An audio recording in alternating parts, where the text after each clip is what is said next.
Halo, Assalamualaikum. Jumpa lagi dengan saya, Ana Rokusti. Kali ini saya akan melakukan aksi nyata pelatihan mandiri platform Merdeka Belajar, menyebarkan pemahaman Merdeka Belajar. Tahukah Bapak Ibu apa itu Merdeka Belajar? Apa saja yang perlu dipahami dalam Merdeka Belajar? Apa saja yang perlu dipahami dalam Merdeka Belajar? Yang pertama, mengenali dan memahami diri sebagai pendidik. Yang kedua, mendidik dan mengajar. Yang ketiga, mendampingi murid dengan utuh dan menyeluruh. Yang keempat, mendidik dan melatih kecerdasan budi pekerti. Yang kelima, pendidikan yang mengantarkan keselamatan dan juga kebahagiaan. Yang pertama, mengenali dan memahami diri sebagai pendidik.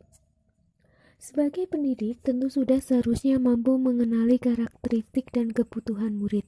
Akan tetapi, hal yang paling mendasar juga harus dimulai dari diri sendiri, yaitu mengenali kekuatan dan kelemahan diri. Ibu dan bapak guru merefleksikan kekuatan dan kelemahan yang kita punyai agar dapat mengelola apa yang kita miliki tersebut untuk berperan mendidik murid-murid kita. Lantas, apa peran saya sebagai guru? Saya ingin mengantarkan peserta didik menuju mimpi dan cita-cita yang diinginkan. Guru memiliki peran yang penting dalam pendidikan, khususnya untuk terus berinovasi dalam mengembangkan pembelajaran yang menarik, inovatif, kreatif, menyenangkan, dan mengakomodasi konsep merdeka belajar. Ingin menjadi guru seperti apa saya? Saya ingin menjadi guru yang mandiri, reflektif, kolaboratif, inovatif, berpihak pada murid. Yang kedua, mendidik dan mengajar. Mendidik menyeluruh. Sekolah dan pendidikan merupakan bekal untuk murid kita mengisi masa depan. Guru harus mampu mewujudkan dan mengembangkan 3 aspek dalam diri anak. Yang pertama, daya cipta kognitif, yang kedua daya rasa afektif, yang ketiga daya karsa konatif. 3 aspek tersebut dapat memberikan pendidikan menyeluruh untuk menjadi manusia seutuhnya. Pendidikan selama 1 abad mewariskan nilai dan budaya masyarakat yang relevan dengan masa kini, mengembangkan sesuatu yang dibutuhkan saat ini dan masa depan. Menilai dan memilih sesuatu yang relevan atau kontekstual sebagai kontrol sosial. Menjadi manusia secara utuh. Manusia memiliki 2 kebutuhan dasar, yaitu kebutuhan lahir dan batin. Pendidikan seyogyanya dapat memenuhi kebutuhan tersebut. Dibutuhkan peran guru dalam memenuhi kebutuhan lahir dan batin.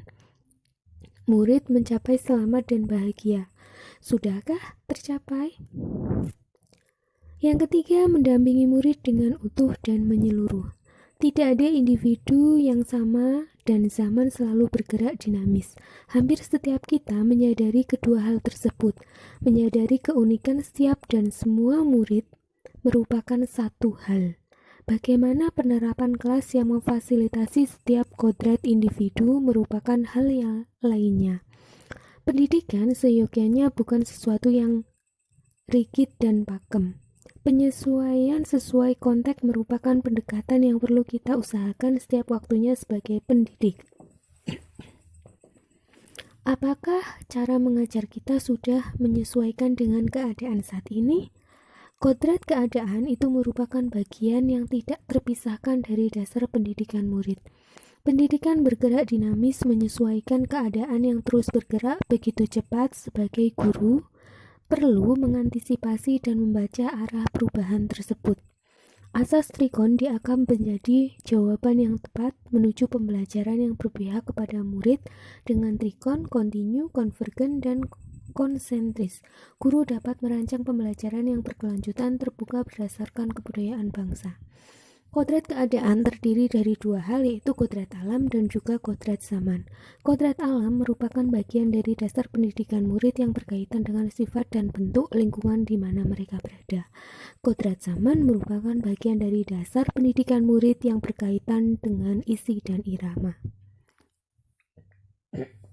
Yang keempat, melatih dan mendidik kecerdasan budi pekerti. Budi pekerti, kecerdasan berpikir murid harus dapat mengembangkan budi pekerti atau watak murid yang tidak hanya dibentuk di sekolah, tetapi di dalam keluarga dan juga lingkungannya. Budi pekerti atau watak merupakan hasil dari bersatunya gerak pikiran, perasaan, dan kehendak atau kemauan, sehingga menimbulkan suatu tenaga. Teori konvergensi dan pengaruh pendidikan. Ada teori tabula rasa, kodrat anak ibarat kertas kosong, yang dapat diisi dan ditulis oleh pendidik dengan pengetahuan dan wawasan yang diinginkan pendidik. Ada teori negatif. Kodrat anak ibarat kertas yang sudah terisi penuh dengan berbagai macam coretan dan tulisan. Yang kelima, pendidikan yang mengantarkan ke keselamatan dan juga kebahagiaan. Mengantarkan murid untuk selamat dan bahagia, mewujudkan fungsi pendidikan di mana guru tidak hanya mengajarkan materi pelajaran, tetapi mendorong murid untuk menemukan pemahaman bermakna yang relevan dengan kehidupan yang membantu murid mencapai selamat dan juga bahagia. Yang kedua, sebagai sistem among, mewujudkan fungsi pendidikan di mana guru tidak hanya mengajarkan materi pelajaran tetapi mendorong murid untuk menemukan pemahaman bermakna yang relevan dengan kehidupannya untuk membantu murid mencapai selamat dan bahagia. Menjadi pembelajar sepanjang hayat. Kompetensi abad 21 menjadi kompetensi yang perlu dimiliki murid untuk menghadapi tantangan-tantangan ke depan. Untuk mencapai itu, pendidikan yang memerdekakan murid menjadi salah satu cara murid merdeka dalam belajar. Menggali keingintahuannya dengan bimbingan guru, harus memahami bagaimana murid merdeka belajar untuk mencapai kompetensi abad 21. Menciptakan lingkungan pembelajaran yang terbaik bagi murid. Nah, dalam membimbing murid itu seperti kita memperbaiki bangsa. Ada profil pelajar Pancasila, peran keluarga di sekolah, trisentra pendidikan. Ini ada hubungannya. Karena pendidikan yang awal itu berasal dari keluarga, sekolah, dan juga masyarakat. Menurut Ki Hajar Dewantara, pendidikan bertujuan untuk menuntun segala kodrat yang ada pada anak-anak agar mereka dapat mencapai keselamatan dan juga kebahagiaan yang setinggi-tingginya. Cukup sekian dan terima kasih dari saya. Sampai jumpa lagi di lain waktu.